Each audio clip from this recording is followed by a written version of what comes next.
Well, hello and a very warm welcome to tonight's special online event. And of course, it may not be evening where you are, it could be the middle of the day. So, a good day to you too. And I can see quite a lot of people already in the room. We've got quite a packed house on this session, which is good to see. And a few people drifting in as we get started. So just to do a quick bit of housekeeping, just to make sure you can see the screen, which says "New Year Now What?" The topic of tonight's conversation, and hear my voice. If you could just quickly find the question box and just type a yes in there. This is the bit where I panic, just to make sure everyone can hear and see me, and to make sure that the technology is working. Thank you, Dion, for confirmation of that. So I know I'm now good to continue. Thank you, Charlie. And we've got a good mix of people on the call this evening, because we've got a number of clients I'm currently working with, clients I've previously worked with, and quite a few new people that perhaps this is the first time you're joining me. Perhaps this is the first time you've consumed any of my content. You may have seen a Facebook post or something on this, a LinkedIn post, and decided that you'd want to find out a little bit more about what I'm going to talk about, and in particular, what this New Year Now What thing is all about. And I'm quite excited to do this particular webinar, because it's a break away from what I normally do. And what I normally focus my attention on is giving people specific advice on how to navigate the job market successfully. And I generally do this at a senior executive level. So I run a number of different programs, some private coaching stuff, and when I do a webinar, normally what I'm doing is focusing on a specific element of successful job search. And the methodology I've developed, if we have time I can talk about this at the end, is a 4-stage process, which is environment, psychology, planning and process. And I've used this methodology to help and guide senior executives from across the world to find and secure the position they really want. Not just the one they've seen advertised, not just the one they perhaps had put in front of them by an executive search firm. So it puts people in proactive control of their executive job search. But if you're not an executive and you're on the line this evening, that's absolutely fine. This is kind of an open house. It's the first one of these webinars that I'm going to do this year. I'm going to run a free webinar every month. The topic of the next one is just being confirmed. I'm going to be mixing things up as well with some guests on the show. Guess it's a show if you have guests. So there we go. There's a break from the norm.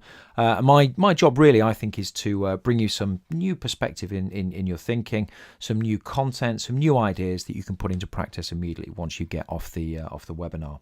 And for those of you that want a bit more help, the solutions that I'll talk to you about at the end that you might be interested in finding out more about. But excuse me. Title of this webinar is New Year Now What? And January, particularly the 1st of January, is a time when people think, well, okay, this is a new year. Because it's a new year, it's a time for new opportunity. And at this time of year, don't we? A couple of weeks ago now, we decided we're going to make New Year's resolutions. And I thought I'd do a quick poll just to see how many of you on the call this evening made a New Year's resolution. So I'm going to make it a little bit interactive. We're going to go slightly off-piste on the webinar, but I'm going to pop something up on your screen in a second. And if you could just click the button, I'll give you 30 seconds or so to do it. And just let me know if you made a New Year's resolution or not. So that should hopefully be on your screen right now. Did you make a New Year's resolution? Okay, numbers coming in. Give you another 10 seconds or so. Okay, we have the percentages. It's quite exciting, this. I don't know which way it's going to go. Okay, I think we're probably about done. The numbers have stopped rotating. Okay, so the results are in. And 73% of people did make a New Year's resolution, and 27% of people didn't. I can add to that because I did make a New Year's resolution. I made a couple, and I always do it this time of year. So let me ask you another question. This is a more interactive part of the session, and this is a related question, and probably the most important question. If you made a New Year's resolution, and if you didn't, just don't respond to this poll, please. If you made a New Year's resolution, have you stuck to it, or have you broken it? So have you stuck to it? Yes, for yes you have. No, for the fact you've broken it or not stuck to it. So here you go. I'll fire this one out to you now, launch this particular poll. So if you could just respond to that one. Numbers are coming in. Okay. Good. Just give that a couple more seconds. Okay, looks like things have stabilized. So let me close the poll and I'll share those results. Well, congratulations. 70% of people have, 30% of people haven't. I still am. It's challenging, but it's getting done. It's getting done. So what's interesting is quite a few of you, and the majority of people on this call, made a New Year's resolution. And what's good to hear is that a high proportion of you have stuck to that. But what happens sometimes in January is people make New Year's resolutions. It could be a health goal, it could be a career goal, it could be a personal goal, and they stick to it for a month, but then they do nothing there afterwards and things drop off. And I go to the gym on a regular basis. One of my resolutions is around health and fitness, and I'm absolutely on track with that. It's hurting me, but I'm on track with it. And when I go to the gym in January, and I do this pretty much every year, you see the gym is really, really full. Yeah, the gym is really, really full, and people have made these resolutions. They go into the gym, they're doing this, they're doing that. But by February, everyone's left, and it's quiet again, because people don't carry it through. And I use an analogy when it comes to successful job search of the gym. And I say successful job search is very much like going to the gym. And there are two types of people that go to the gym. There are those that go to the gym and kind of just do what they feel like. They react to how they feel on that particular day. They may not make it there if they're not having a particularly good day. They have a bad day at work. And there's no discipline around what they're doing. And what tends to happen is their activity drops off and they stop taking action. The other thing that can happen at the gym, and you see these people, they're on the scales every 5 minutes, working out if they've lost weight, looking in the mirror to see if they've put muscle on, and they focus too much on the end goal without realizing that actually it's a process that they should be focusing on. So that's what quite a few people do at the gym. Now, when it comes to successful job search, and when it comes to quite a lot of the stuff I'm going to talk to you about this evening, if you want to get a result, whatever that result looks like to you, however you define success, and I'm talking specifically about job search now, what you have to do is to think about, well, okay, where am I headed? How do I get there? What are the steps along the way to get there? And then you put a plan in place and you run a process, and you focus on the process, not the prize, in recognition that the process will get you to the end result, providing you've defined that end result clearly to begin with. So my view on this stuff is that New Year's resolutions are great. Excuse me, bit of a cold from over the Christmas period still. My view is that New Year's resolutions are great, but the problem with them is they're not, they don't last. They perhaps don't last. And my view very much is that you don't need to wait till the 1st of January to make a change in your life. And if you've broken your New Year's resolution already, that doesn't mean you're done for the rest of the year. You've got to wait till the next 1st of January 2019, because any day or any moment within a day, you have the power, because you're in control of your life, nobody else. You have the power to make a change for the better. All you've got to do is to decide you're going to do it and then follow it through. And that's really what we're talking about on this webinar. So it is a new year. This could very easily be the middle of the summer. It could be September. It doesn't really matter, because at any point in your life, right after this webinar, you have an opportunity to say, well, okay, what's done is done. Now I'm going after something else. And what is to you, hopefully by the end of this webinar, you'll have a bit more of a clue as to what that means, particularly if you're not sure of your direction of travel. Now, quite a few of you know me already. For those that don't, I'm going to do a very, very quick introduction. My name's Simon Gray. I trained as a chartered accountant many, many years ago, fell into the recruitment industry, worked as a consultant for a recruitment company, and then founded my own business in 2008. And I left the recruitment industry in 2013, really because I got disillusioned with stuff. And I realized that I had a lot of knowledge to share with candidates that came into my office and candidates I wanted to help navigate the job market. But as a recruiter, I couldn't do it because my job was to place the people I could place, and the people I couldn't place, well, you probably had this experience. You're not kept in touch with. You don't necessarily know what's happening. So I decided I would leave. I wrote a few books, and I created this business called Career Codex. And as I said at the start, what I do now principally is coach senior executives from across the world to think differently about their executive job search and to get the results that they want. Now, I've reinvented my career a number of times. I started out life as an accountant. I then fell into the recruitment sector. That wasn't conscious, but then consciously I started my own business. So I ran my own business for 5 years, and then I left my business, and I set up another business, Career Codex. I also do some non-executive director stuff, advising small, medium enterprises, generally small enterprises in the service sector space, on how to position their business, promote their business, and get the best performance from their business.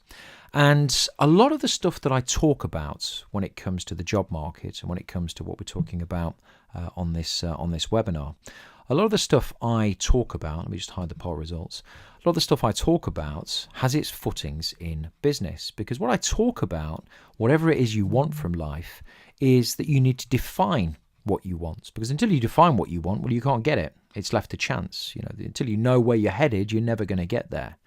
Once you know where you're headed, you go out and find it. And when it comes to job search, you take a different approach to everybody else, because that's what standing out is all about. And once you're on that process, it's about securing that opportunity. So once you're in a recruitment process or doing whatever else it is you're doing, whatever what now means to you, then you play the game better than anybody else to increase the probability of getting a result. So it's define, find, and secure. Now, if that's in relation to you as an individual, think about what businesses do. And having run my own business and having advising businesses really do three things. It's positioning. Well, what are the competition doing? Where can we position ourselves to stand out? They then promote their unique offering to the marketplace, to a clearly defined market. That's promotion. And then they learn from that experience and they improve their performance over time. And in the service sector where I tend to operate, that's the performance of their people. And it's also the performance of their numbers, which is directly linked to their people and profitability. So if you think about careers and you think about the business world, they are very, very linked. And define is essentially positioning, and find is promotion, and secure is performance. And that's really what it's about. So sometimes people say to me, well, where did this Career Codex methodology come from? And I said, well, a lot of it has to do with business. Not all of it has to do with business, and a high proportion of it has to do with what I learnt from being in the job market. But if you're on this webinar because you're thinking, well, I need to change career, I need to advance my career, or maybe I'm thinking of doing something completely different altogether and starting a business. Well, really what I'm going to talk to you about is the same methodology. So if I'm talking about careers and I'm using the terminology define, find, and secure, well, it just relates itself so well to business as well. It's positioning, promotion, and performance. So let's move forward. Now, let's talk about the aims of this session. And there are three principal aims. I put this on the landing page where you will have signed up. I want to challenge your current thinking on where you are now and where you want to be by the end of the year. What I don't want to happen for you is you get to the end of the year and you think, well, there's another year gone, and I didn't really advance. I didn't really do anything differently. I didn't really get to where I wanted to get to. What I always try to do at the start of a year is set a clear trajectory as to where I want to get to, and then I review that at the end of the year to see whether I got there. Because, we're not on this earth forever, and we have limited time, and I think every year is a gift, and to use that gift to the best of our ability is what we can and should be doing. Second thing we're going to talk about and help you to do is to clarify where you're headed. So you may not get all of the answers in the next 45 minutes or so, but what you will get, hopefully, is a series of questions that you can go away and answer. And once you answer those questions, then you have a better chance of deciding where you're headed. And I think the big power in life, it's not the answers to the questions, it's knowing what questions to ask in the first place.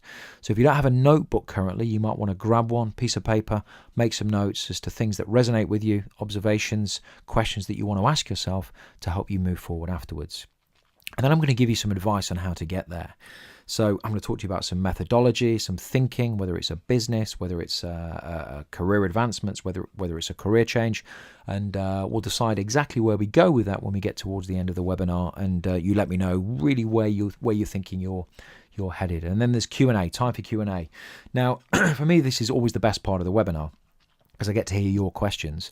Up until that point, then I'm assuming what it is I think you need to know. So if you have questions and those questions pop into your head as we're going through, please don't delay. Please use the question box and ask a question.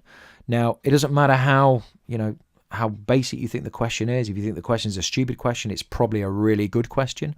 And it's probably a question that everybody else has as well. So I think, getting a habit of asking questions is how you learn and develop. So please pop your questions in there. I'll either deal with them as we go or I'll come to them at the end. And you will have seen I sent an email out ahead of the webinar yesterday, if you registered before yesterday, which asks you to communicate a question that maybe you wanted to ask me, some of the challenges you were maybe facing in where you were headed, and I've got 2 or 3 questions that we'll run through as well. So if you sent me one of those questions, I'll be dealing with that a little bit later on too.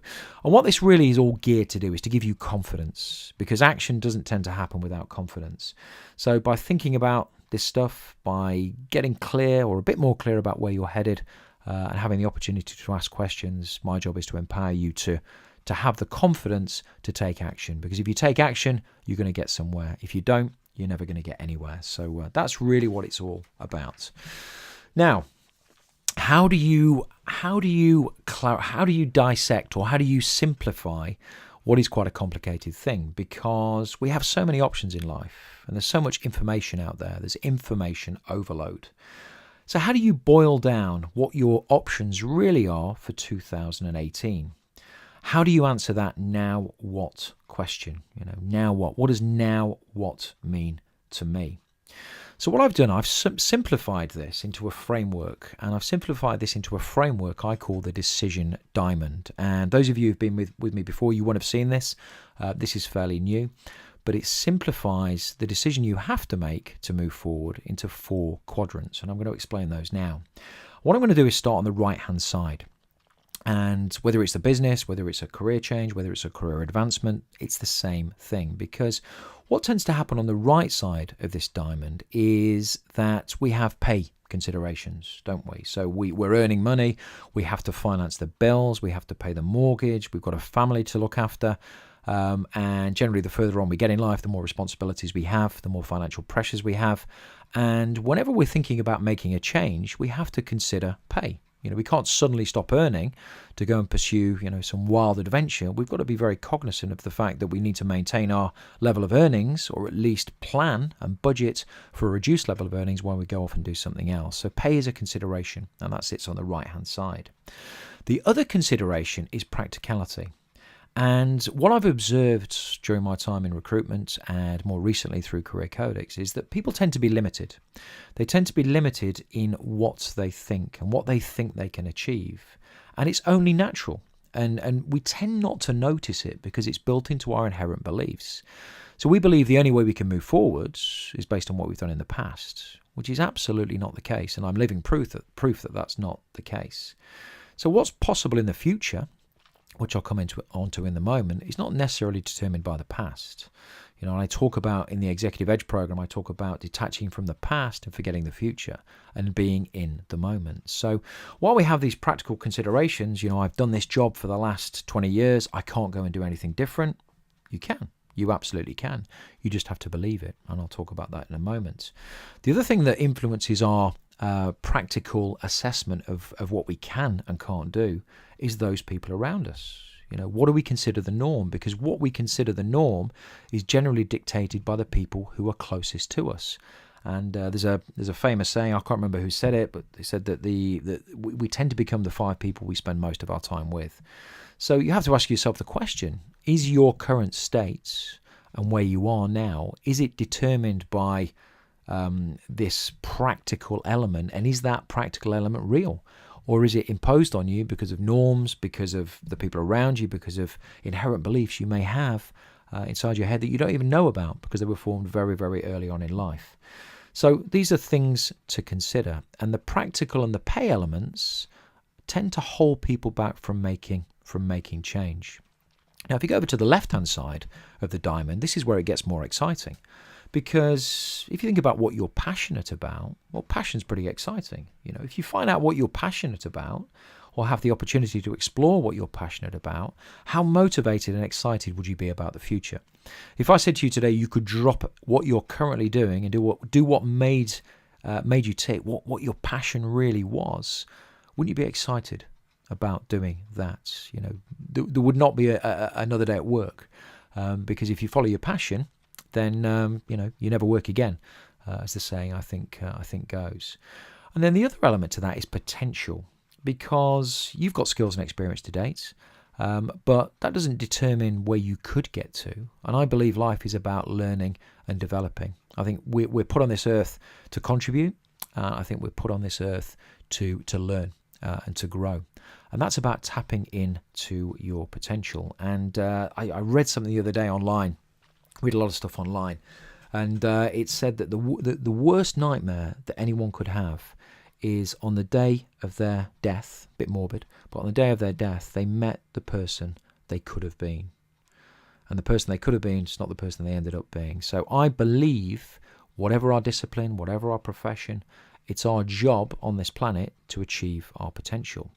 But if you think about passion and pay, if you think about people's decision-making factors when it comes to the job market, one of the questions I always used to be asked, first off, very early on in any recruitment process, was how much is the job paying? And when I asked people, why are you looking for a new position? Quite often their first response was, well, I'm looking to earn more money. When I dug deeper, and this is the power of questions, what I realized was that actually it was a lot more than that. And actually what people were really trying to pursue is passion. But think about the role you're currently in.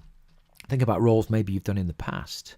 Did you take them because you were passionate about them, or did you take them because of remuneration, or because you believed you had to take that position because you were limited by the skills and experience that you had at that time and couldn't maybe tap into a different position where you could unleash more of your potential? So these two sides of the decision diamond are kind of related, but kind of extremes, polar extremes. And I believe, as the red arrow depicts, that what we should be striving to do in life as we move forward, whatever moving forward means, whatever now what means to you, we should be striving to move from the right-hand side of the decision diamond to more of the left-hand side. But towards the left-hand side, there is, of course, more perceived risk. But, of course, there's more reward. And if you find something you're passionate about, you'll work harder, you'll be more energized, and the pay will follow. When I left my recruitment company, I was earning very good money. The business was successful. We were very profitable. I started the business in the recession and left as we came out of the recession. And people said to me, well, you must be mad, because now's the time to capitalize on all that hard work. And I said, yeah, I get that, but I want to make a change now. And what I'm passionate about is doing something different. And I trust in the fact that if I follow my passion, the pay and remuneration will follow, which it did. Not immediately, but it did. And that's what's important. So perhaps something to think about. Perhaps, think about where you currently sit in terms of the decision diamond. Are you more over to the right, or are you over to the left? Or are you somewhere in the middle?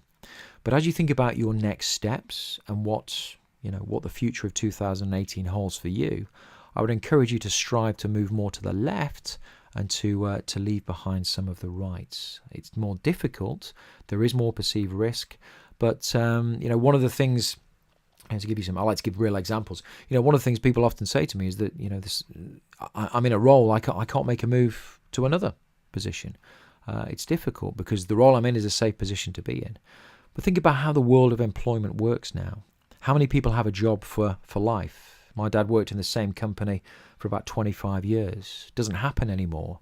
And if a business decides if it's going to make redundancies, if it's not going to do what it said it was going to do, it will let you go. I mean, in the UK, we have, on the news at the moment, we have Carillion, a big construction company, who've gone into administration. They're going to let all of their, well, probably depending on what happens, they're going to let a high proportion of their workers go. Those workers thought they were in a secure position. It's my belief that if you're in control of your destiny, you're in the most secure position possible. And that could be running your own business, or it could be in control of your job search, not reacting to what's out there, but being in proactive control of what it is you really, really want. But the status quo is easy. The status quo and standing still, it's easy. It's easy. To stay where you are, it's the easier decision because you don't need to do anything. To make change happen, you have to take action, and that's where the difficulty sometimes begins. Think about people who are made redundant, and suddenly they get a redundancy payoff. And irrespective of the payoff helps, of course. Suddenly they go off and do what they really want to do. Yeah, but they have to be forced into it because they've been made redundant. They could have made a decision years ago to say, well, do you know what? I've had enough of this. Now I want to go and do something different. I want to pursue a different career, a different avenue, something related to what I'm currently doing, but not exactly what I'm currently doing. They're governed by their environment, the external environment, whereas the only thing they're in control of is their own psychology, what goes on inside their head. So the external environment's one thing, what the job market looks like, what the business world looks like. You can't control that. The only thing you can control is what you believe, how you think, and the actions you're prepared to take. And that brings me nicely onto the next slide. Because in my opinion, mindset is mandatory. Whatever it is you decide to do with the rest of this year, you can't just take action without a plan. Yeah, you can't just take action because you've had some positive thoughts in January. It's got to be grounded in inherent beliefs, and we all have inherent beliefs from childhood. We may believe that the executive job market or the job market in general is a tough place to be. If we think that way, we won't take action. So changing beliefs and changing your beliefs is one of the most empowering things you can do. But tapping into your beliefs, which exist in your subconscious, can be very, very difficult. And for my clients and my clients on the call this evening, this is why we do a thinking journal. So when I work with clients on a private basis or through the group coaching programs, I encourage my clients to do a thinking journal, which is really a window into their mind as to what's going on, what they're doing, how they're reacting, what they're thinking. And we challenge that and say, well, why did you respond this way? Why did you think this way? And it starts to shift beliefs. And once you start to shift beliefs, you shift thoughts and you change action. And action is everything. Not just a one-off action, certainly when it comes to job search, but consistent action over time. And that leads to success, whatever your definition of success is. And everyone's definition of success is different, but if it's success to you, that's what you should be striving for. So let me just tell you a quick story. I'm going to jump back to this slide. I wanted to tell you a little bit to illustrate this point, about how I started my business. I wanted to go into that a little bit more detail.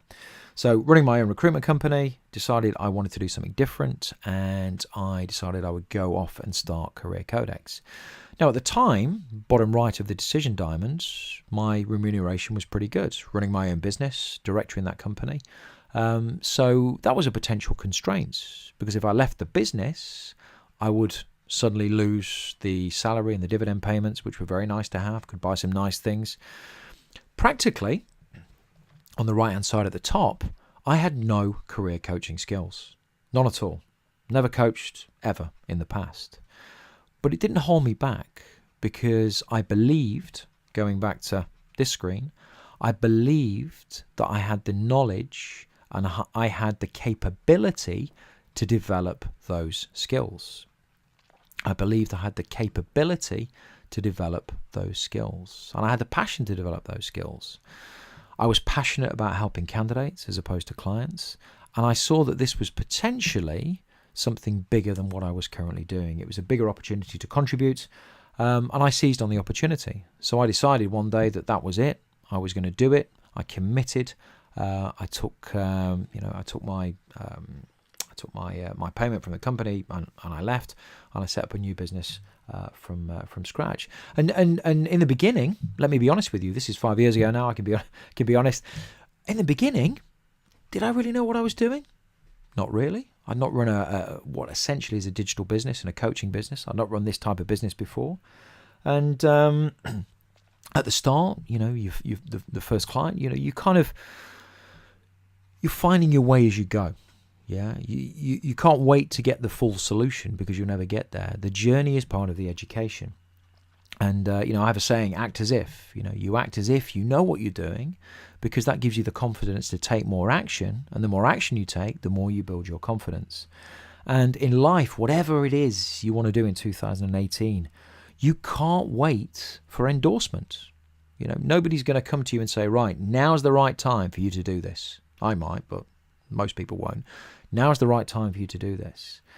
When you decide the right time is the right time for you to do whatever it is you want to do, you have to seize that opportunity. You have to make it happen. So you can't wait for endorsement. You can't wait for confirmation. I talk about confirmation in the job market. You can't wait for confirmation, that the hidden market, something I talk about on a regular basis, exists. You just got to take action, and that will build the confidence to take further action, and it's action that delivers results. So jumping back to this slide, jumping around a little bit, think about your beliefs. Think about your beliefs and think about how accurate your beliefs are about your current situation, over on the right here, and the reality of where you could be over on the left here, your passion and your potential. And think about whether you're making justifications. Think about whether you're making assumptions. Think about whether you're making excuses about things you could or should be doing and why you're not perhaps doing them. In the job market, people blame the job market for the fact they can't find and secure a new position. That's an assumption. That's an assumption that it's the job market that gives you the opportunity. That's not the case. It's you taking the opportunity because you're in control of what you do, and how you make things happen. Excuses. We all use excuses. And one of the reasons I talk about this thinking journal, I encourage people to do the thinking journal, is because justifications, assumptions, excuses, they all come up, and they're in front of you to challenge what's going on in your subconscious, to make changes in your subconscious way of going about your daily business. So this is one of the reasons I talk about psychology. Those of you who've been with me before, psychology being the most important thing when it comes to finding success in the job market or whatever else you do in life. Let's talk about the comfort zone. I talked about in the decision diamond that moving from right to left was difficult. It's going to be difficult because it requires change. And we all have a comfort zone. When we're very young, our comfort zone is small. As we get older and we take different action, our comfort zone widens and we become more experienced in the world. And I define your comfort zone as the people you know, the places you go, and the things you're used to doing. I'll say that again. The people you know, the places you go, and the things you're used to doing. And if you think about a career move, perhaps a career change, you'll work with different people. You'll go to a different place every day. And you might be doing different things, particularly if it's a career change. Now, that's 3 variables. It's 3 things changing at once, which makes career change more difficult than perhaps advancing your career within your current organization, or even advancing your career in your same sector with a business external to the one you currently work for. Now, the secret with a comfort zone is recognizing it's there. And when you get to a situation where you're starting to do different things and to push the periphery of your comfort zone, or to challenge the periphery of your comfort zone by pursuing your passion and pursuing your potential, you're going to get a really big clue that you're there. Excuse me. And the really big clue that you're there is the fact that you're going to start to feel fear. Okay? Fear is a strong word, but that's what it is. We have fight or flight. We're human beings. We have a fight or flight mechanism. And fear is the flight mechanism. And fear is one of the strongest emotions. And sometimes we don't know why it's there. It's an emotional response. It happens so fast. So you have to be cognizant of that. And our initial reaction to when we face fear is to pull back. But when it's the periphery of your comfort zone and your life's not in danger, fear back in the day, if you were to be eaten by a dinosaur, yes, of course, that's a great thing to happen. You're gonna not being eaten by the dinosaur, but having this fear emotion hit you, you're gonna run away. You're gonna get away.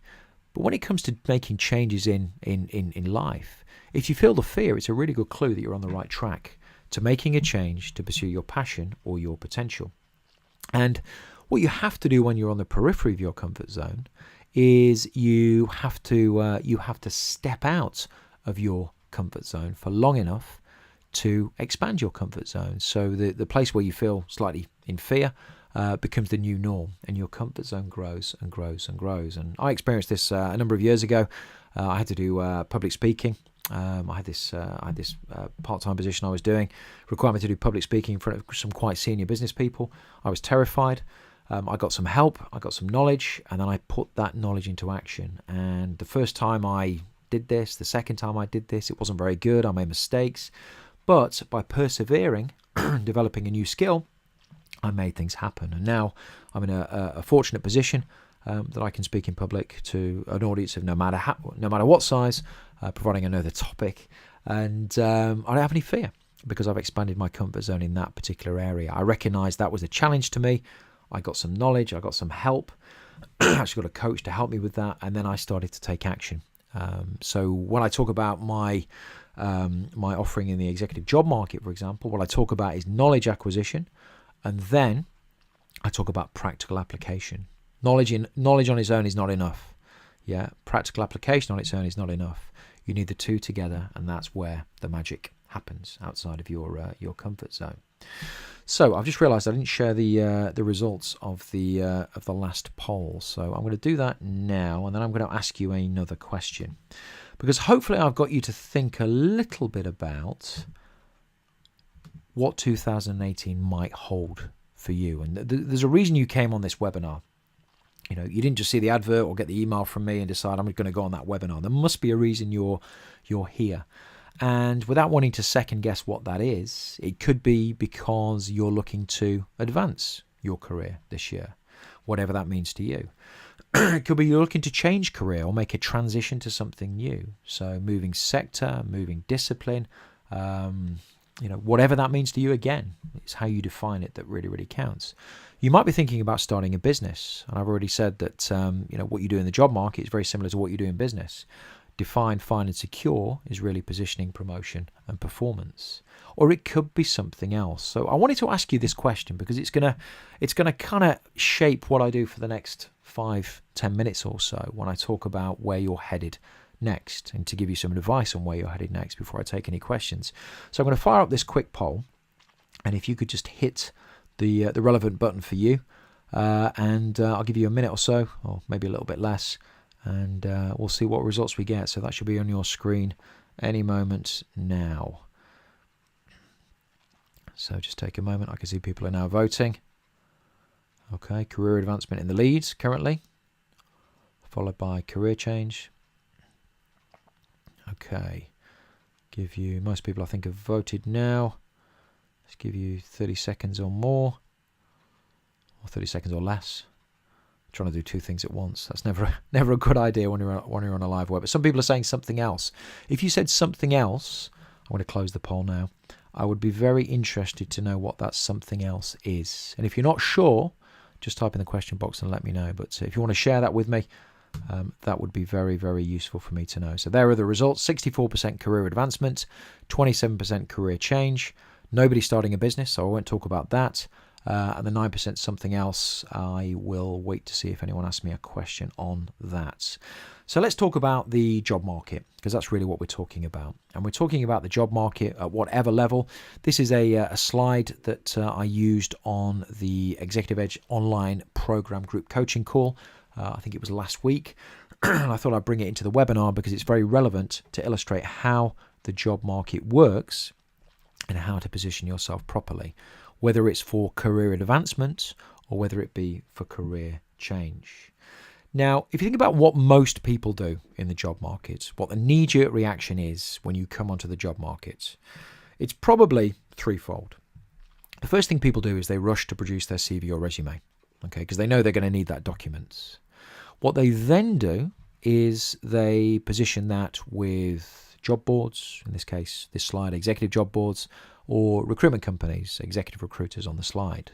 Okay, so they put their future in the hands of others, and then opportunities will present themselves. Recruiters will come up with opportunities, suggestions. You'll see advertisements online, and you'll apply for something that looks kind of interesting.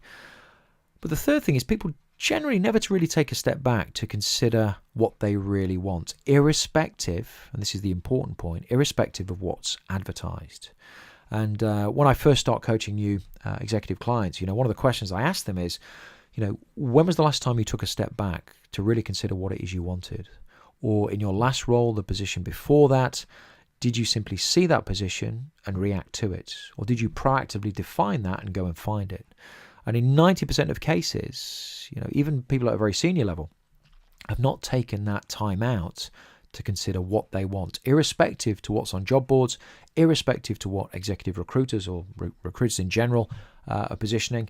So they've never really considered, in my view, what their passion is. Now, successful job search, career advancement or career change starts with that process. It starts with taking a step back to understand how the job market works, environment, I mentioned that at the start, what you bring to bear on the job market, your beliefs, thoughts and actions, and then in terms of defining what it is you want. Ian's saying, please show the slide, Simon. Hopefully you should see that, Ian. Oh, hang on. Let me hide those results. Yeah, thank you, Ian. Thanks. I first time I've used polls on one of these webinars, so I keep forgetting to hide the results. So just let me know if you can see that now, Ian. So most people are perfect. Thank you. So most people are reacting. Yeah, they're reacting. They're not in control of their job search, and they're not in control of their job search because they believe their fortunes are down to the job market. But you can't control the job market. The only thing you can control is you. Now, when it comes to recruiters, let's talk about recruiters, executive job boards. Behind every position on a job board or every position that a recruitment company advertise is an employer. Okay, it's an employer, and the employer at that point has gone out to the open market. That's the top right. It's gone out to the open market. So they've put this position in the public domain. And if you've registered with recruitment companies in the past or applied for jobs on job boards and you've never heard back from your application, it doesn't mean you're a bad candidate. It doesn't mean your skills and experience aren't wanted. What it means is you're playing the game like everybody else. You're in competition with everybody else. And you're on a pitch that's very, very crowded. And standing out, which is what successful job search is really all about, is very, very difficult to do when you've got no space to move. So playing in the open market, while it is a strategy, is a low probability strategy. And I wrote a blog post earlier on today. I talked about an example where one of my candidates in the past, I was recruiting for this company. I put forward their CV. They were the best person for the job. They got offered the job eventually, but the client refused to see them. You can read the blog post. It's on the website. Because people don't read CVs, and it's very easy to get missed no matter how good you are if you're in a crowded place. So successful job search is about standing out, and before employers make decisions, they are having a decision to go out to recruiters or job boards. They're having conversations internally. And if you can tap into those conversations in the place I call the hidden market, you position yourself, there's that terminology from the business framework that I outlined earlier, you position yourself to stand out. And you approach these employers with a clearly defined destination in mind, what it is you want, and with a message that, this may sound strange if you've not heard from me before, you approach them not with a message about your need for a job, but about something completely different altogether. And by approaching employers in the hidden market and leveraging certain networks in the hidden market, it's possible to uncover and sometimes even create opportunities that others never see. And if you're the only person in the game, you're immediately memorable, and you have a higher probability of converting that opportunity into a job offer. Now, for those of you, the 27% of you that talked about career change, one of the things that happens when you think about career change is, correct me if I'm wrong, you'll go and talk to a recruitment company. Okay, and the recruitment company there, you may be talking about wanting to move sector or whatever else, or do something completely different. Now, the recruitment company can't really help you, because if you think about what a recruiter does, and I'm a former recruiter with 10 years in the game, what they try and do is they try and match their clients' wishes. They want to get paid, and you get paid the full fee in recruitment, depending on how the fee structure is structured, depending on the level. You get paid if you fill the job. And that means you want to give the client exactly what they want. So, if I had a candidate in my office that was a really good candidate, and they were talking to me about career change and wanting to do something different, I would be encouraging them as a recruiter to say, well, actually, you're going to have more opportunities if you stick with what you're doing. You'll maintain your salary, you'll stick on the right-hand side of the decision diamond that I talked about earlier. But I would be saying that as a recruiter because I wanted to place them. But the reality is, if they wanted to pursue their passion, if they wanted to pursue their potential, they could do it. But what they would need to do is to do it by different means, not via job boards and not via recruiters. Because if you go via job boards and via recruiters when you're looking for career change, the game of snap, does this CV stack up with this job specification? You're not going to win that game. And when employers go out to the market and they've spent money on job boards or they've spent money with recruitment companies, I can tell you they've put together a job specification and they become very, very set in their ways. I want 9 out of 10 on this list, or I will not see this candidate. And by the way, there's going to be lots of candidates that I've got to filter anyway, but they've got to have 9 out of 10 of these things, or I will not see them. Now, how do people make career transitions then? If that's the game in town? Well, that's not the only game in town. And in actual fact, if you are building relationships with employers that are of interest, and you get to that employer early on in the process, before they have really shaped their exactly what it is they want from the market, and you help them to do that through your value proposition, you have an opportunity to inform what that role looks like. They are less rigid in what they will take. And that's how you make a career change. Yeah, you don't go down the traditional route. You've got to go down a different route. And the different route is to play in the hidden markets. And that's where high probability opportunities always exist. And that's where if you want to change career or have the best possible chance of advancing your career within sector, then that's where you need to be. There's a client I worked with not last year, the year before, a guy based over in the States, a very senior guy in the military. And he was looking to make an executive transition from the public sector, military, into the private sector, into a small business. And he went to talk to the recruiters. He's applied to multiple jobs on job boards and got nowhere. We did our initial call. He came on my private coaching program.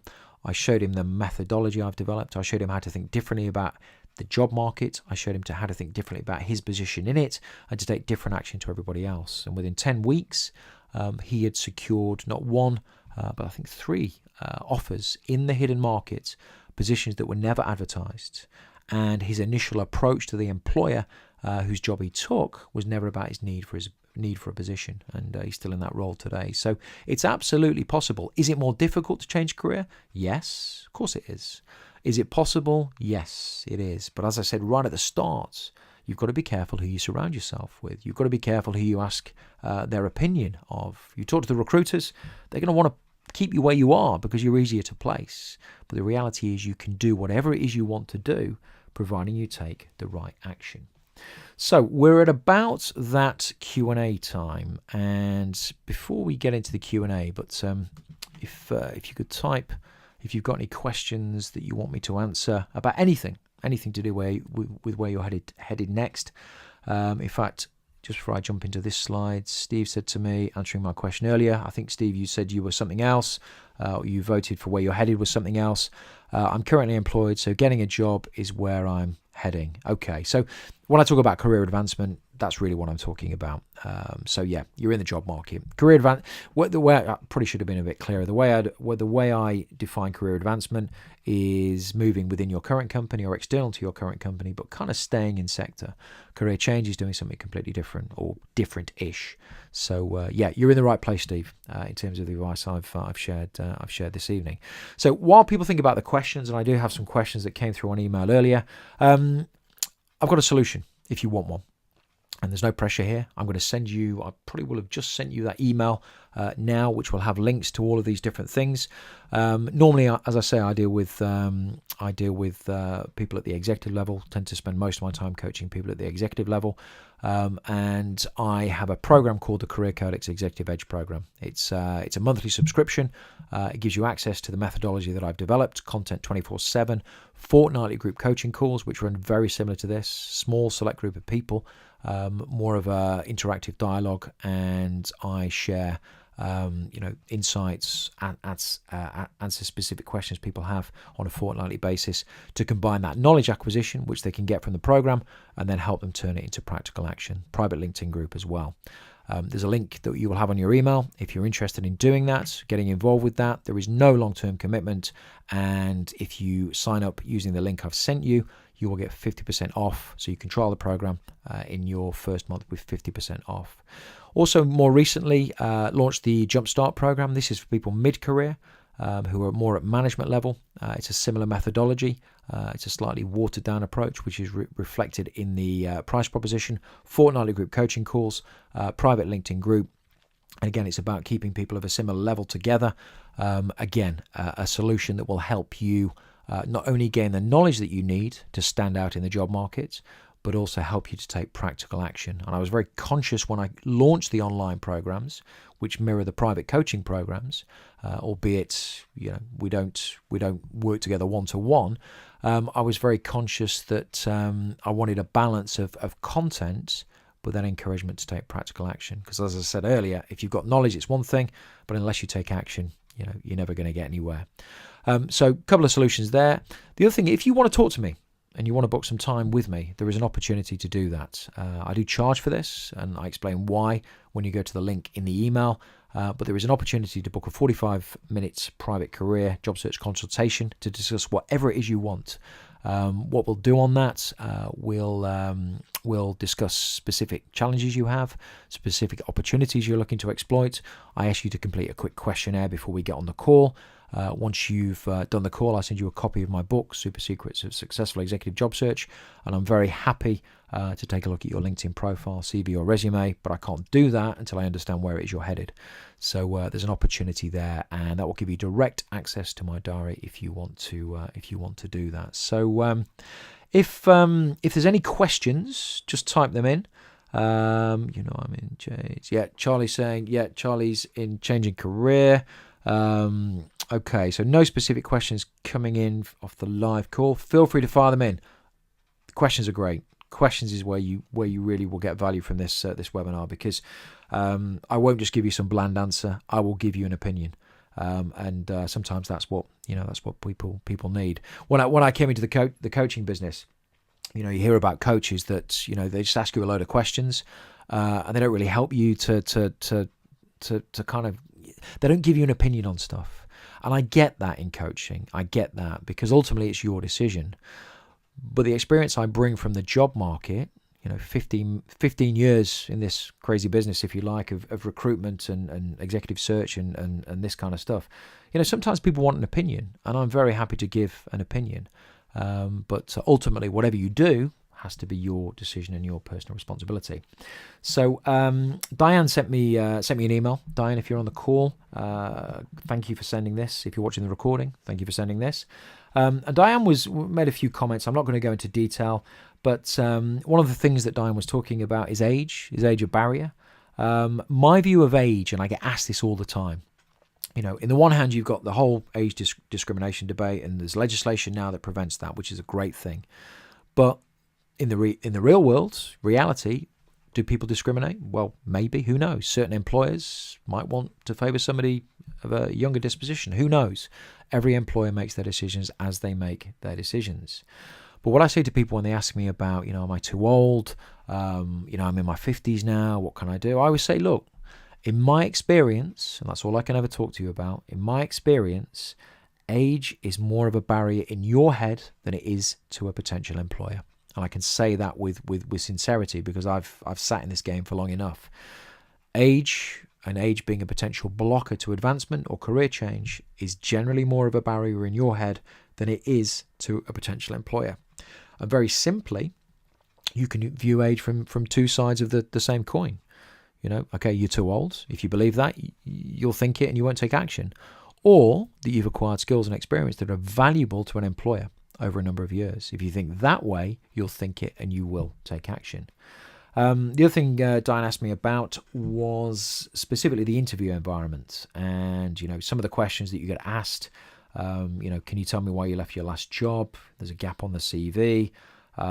You were with your last company for only a short period of time. What's the other question? Where do you want to be in the next 5 to 10 years? Now, they're all quite specific questions. Now, I have a strategy for job interviews that isn't about planning to answer specific questions. What it is about is understanding where you're headed and knowing what experience and what messaging you need to position in front of an employer to increase the probability of getting hired. So while those are very specific questions, they are questions that you will be asked. when I send people into an interview environment, they don't need to worry about what questions they're going to be asked because they're so well prepared in terms of their preparation, a strategy for executing their strategy in the interview, not just reacting to a barrage of questions, and then how to follow up properly. The questions like that do not faze them. But effectively what we're talking about here is employers are going to look at your past as the best gauge of your future. It's not always the best guess as to what the future could look like. They want to talk about your present situation, why you're making a move now. And they also want to talk about the future to make sure that your aspirations are in line with what they can offer. And they're three pretty common questions, however they ask them. But in preparing properly, you'll be well conditioned to deal with these questions and much, much more. Okay, so that was Diane's questions. I had another question from Sabia, and Sabia said, okay, so Sabia's in the business of making a career change. Wants to move into a different industry sector for a new experience. Great. So you're following your passion. If that's your passion, then brilliant. And she says, I've been asking myself, how can I stand out alongside other candidates? Okay, well, the answer to that is you don't. Do not compete on the same playing field as other candidates, because if you do, it doesn't matter how good you are, the chances of you standing out are drastically reduced, particularly if you're making a career change. So the answer is you don't. The answer is you take a different approach to everybody else, because that different approach will get you noticed. It will help you to stand out. It will help you to have dialogue earlier on with employers, which will increase the probability of what you want to happen happening in a shorter space of time. And then you say, I've been spending some time researching different industry sectors. Good. Research is important. And then you list a number of different sectors that you're interested in. And if I was coaching you now, what I'd be saying to you is this. There's 5 different sectors you're looking at, which is fine, but there's a different approach for each sector. And if I'm sat in the finance sector, as opposed to the private equity sector or the management sector, whatever it might be, I'm going to want a different message to land on my doorstep to get my attention to talk to you. So you have to have a different strategy for different sectors. And for some of my current clients and previous clients that are on the call, you'll have heard these words many times before. Focus always trumps flexibility, because the more focused you are, while you might believe it narrows your opportunities, the reality is it increases the probability of you finding success, because you know what it is you want, so you can go and get it. And when you get to talk to decision makers, which I'll show you how to do, then your message is more likely to resonate with them. So hopefully that helps. And last question I've got, this is kind of a LinkedIn question, quite a specific question. If you're not on LinkedIn, you absolutely need to be. And what you need on LinkedIn is a well-optimized profile and you to be able to use the platform proactively. And I talk about both of these things in Jumpstart Online, Executive Edge Online, and pull up my LinkedIn profile and show you exactly how to do it. And Letitia's said to me, started to make some connections on LinkedIn, and LinkedIn has then said, has blocked you and said you've reached your commercial user limit. As with all of the social media channels now, it's pay to play. And this happened to me about 2 years ago. What they're basically saying to you is the activity that you're taking is unusual compared to the activity you've taken in the past. What it means is you can increase the number of connections you can make on a monthly basis, but you'll only do it very, very slowly because it's based on historic months. How they exactly do it, who knows, but it's going to take you a long time. So you're absolutely right, you need a premium subscription. And you need a premium subscription for a number of other different reasons. I talk about this in the programs, things like open profile, things like the messaging capabilities that a paid for subscription can give you, and one or two other things. And you've asked me which is the best one. Well, I use Sales Navigator. Sales Navigator is quite expensive. It's geared to identifying individuals and organizations. It has some bells and whistles, tags, and one or two other things. You've asked me about Business Premium.